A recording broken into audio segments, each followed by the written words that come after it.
আসসালামু আলাইকুম। কুকিং হাউসে সবাইকে স্বাগতম জানাচ্ছি আমার আজকের রেসিপি দেখার জন্য। আজকে তৈরি করব সকলের ভীষণ পছন্দের বেগুন ভর্তা, আর এই বেগুন ভর্তাটা তৈরি করব ডিম দিয়ে। বেগুনের এই ভর্তাটা আজকে যেভাবে তৈরি করব এভাবে তৈরি করলে এটা খেতে কিন্তু অনেক বেশি টেস্টি এবং মজার হয়। সাদা গরম ভাত দিয়ে খেতে দারুণ লাগে, আর এটা একবার খেলে বারবারই খেতে ইচ্ছা করবে, এতটাই টেস্টি হয়। তৈরি করা কিন্তু একেবারে সহজ, কোনো প্রকার ঝামেলা ছাড়াই এই ভর্তাটা তৈরি করে নেওয়া যায়।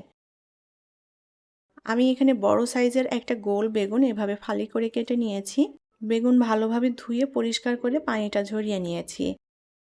এখন এই বেগুনের মধ্যে দিয়ে দেব পরিমাণ মতো করে লবণ, আর দিয়ে দেব শুকনা মরিচের গুঁড়া আর হলুদ গুঁড়া দিয়ে দেব।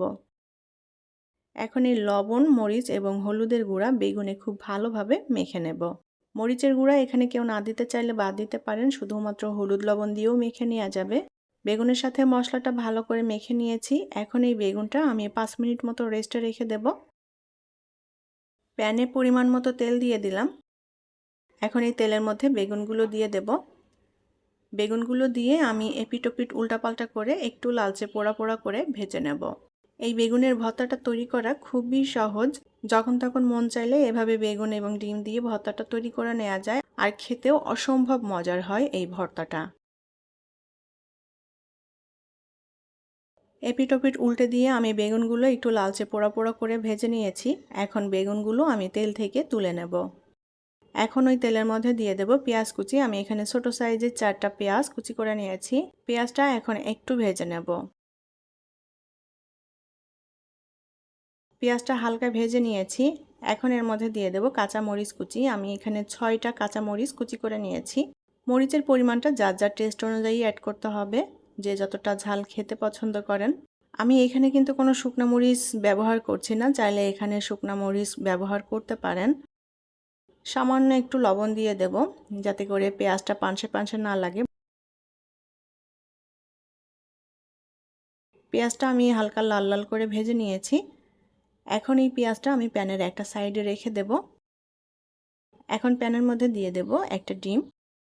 এই ডিমটাকে ভেজে একটু ঝুরঝুরে করে নেব। ডিমের পরিমাণ চাইলে বাড়িয়ে দেওয়া যাবে ভর্তার পরিমাণটা বুঝে। আমি যে পরিমাণে ভর্তাটা তৈরি করছি এখানে একটা ডিমেই হয়ে যাবে। ডিমটাকে আমি একটু ঝুরঝুরে করে নিয়েছি। এখন পেঁয়াজ মরিচের সাথে মিলিয়ে নেব ডিমটা। পেঁয়াজ মরিচের সাথে ডিমটা ভালোভাবে মিলিয়ে নিয়েছি।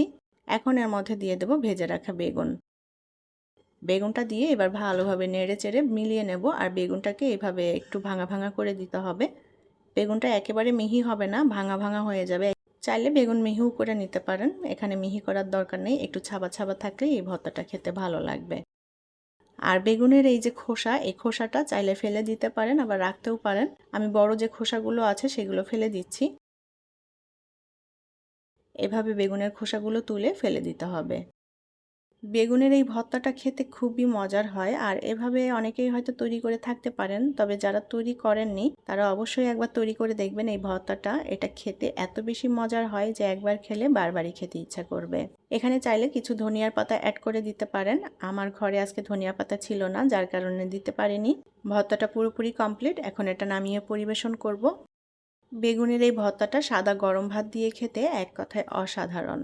যারা এখনও এভাবে বেগুনের ভর্তা ট্রাই করেননি তারা অবশ্যই একবার ট্রাই করে দেখবেন, খুবই ভালো লাগবে। আশা করছি আমার আজকের ভর্তা আপনাদের কাছে ভালো লেগেছে।